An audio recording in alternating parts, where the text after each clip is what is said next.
Bilang paghahanda sa epekto ng La Nina sa bansa, nakahanda na ang Department of Agriculture sa libreng mga binhi, pataba at iba pang tulong. Si Clazel Pardilla sa Sentro ng Balita, live. Angelique, sa kabila ng nagdaang El Nino at banta ng paparating na La Nina, tiniyak ng Department of Agriculture na nananatiling sapat ang supply ng pagkain at walang dahilan para tumaas ang presyo. Positibo rin ang ahensya na maabot ang target na palay production ngayong 2024 sa harap ng mga programa ng pamahalaan.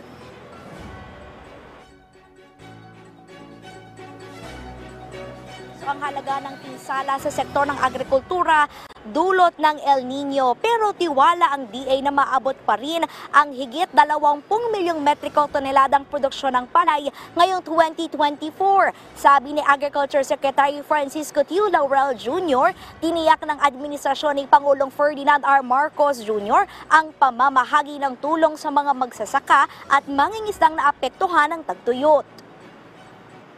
Nagbibigay tayo ng seeds, fertilizers, farm equipments at fuel assistance para nagbibigay din ng gobyerno natin ng konting ayuda para ma-help start up ulit at makapagtanim ulit ang mga magsasaka. At para sa mangingisda naman, nagbibigay tayo ng mga boats, fishing gears, mga payaw. Itinaasa ng Pag-asa ang La Nina Alert. Bilang paghahanda nito ay siniguro ng DA na ngayon pa lamang nakapwesto na ang mga libreng binhi, pataba at iba pang tulong sa mga regional office ng DA. Mabilis itong ipamamahagi upang makarecover agad ang mga magsasaka o mangingisda na masasalanta ng bagyo. Pinabibilis din ang paggawa ng mga irigasyon, water impounding system at pagkukumpuni ng mga drainage upang makolekta ang tubig ulan at magamit sa panahon na kinakailangan.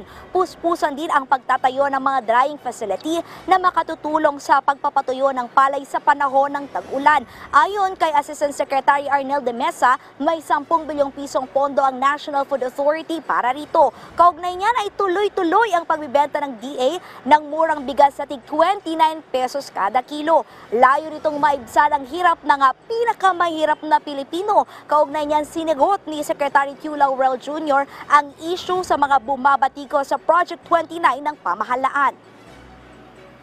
Kung pangkalahatan sa ngayon, dahil sa world market price ay masyadong mataas ang presyo talaga, hindi kaya.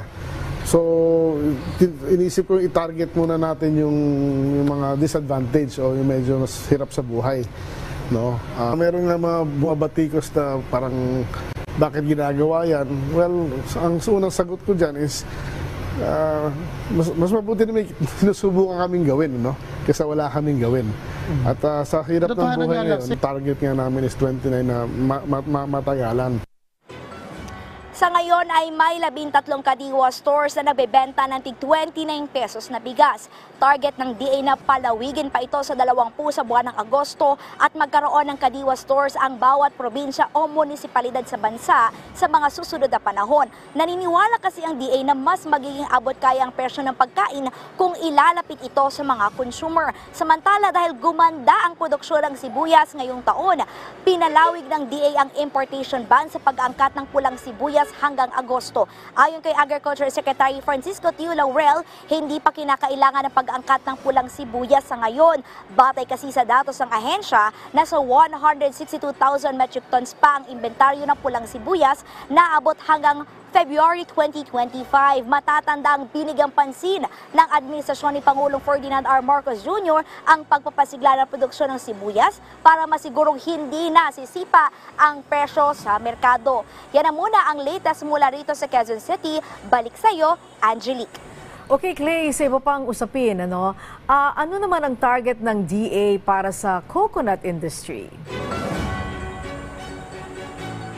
Yes, Angelique, tinututukan din ng Department of Agriculture ang coconut industry at nais nga na ahensya na mapalitan yung mga tumatandang puno ng nyog. Sa ngayon kasi yung productivity nito, Angelique, ay nasa 50 na lamang na nyog yung kayang ibunga ng mga matatandang puno. Pero yung ibinibigay ng Department of Agriculture na mga bagong puno up to 100 nuts o 100 nyog ay kaya nitong mamunga. At kung dati sobrang taas sa mga puno ng nyog, yung program ng Department of Agriculture, yung binibigay na variety ay yung dwarf variety, katulad na lamang nung nasa likod natin, naabot kamay na. So dahil dyan ay mas ma-improve pa yung efficiency sa pagkuha ng mga nyog. For this year, ang target ng Department of Agriculture ay nasa 8.5 million na niyog at sa susunod na taon ng 2025, 15 million at sa mga susunod pang taon ay 35 million yung target na maitanim na mga bagong puno ng niyog. Angelique? Okay, Clay, meron bang nabanggit tungkol naman sa fishery sector, pati ang livestock?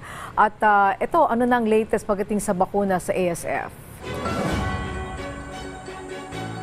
Yes, Angelique, aminado ang Department of Agriculture na may mga naobserbahan na illegal fishing sa nagdaang 40 taon at paggamit din ng mga fishing gears na nakasisira sa kalikasan at gayon din yung cyanide, no? Yan yung nakakapagpatay sa mga isda. Kaya naman ipagpapatuloy ng Department of Agriculture yung ipinatutupad na closed fishing ban sa ilang lugar sa bansa.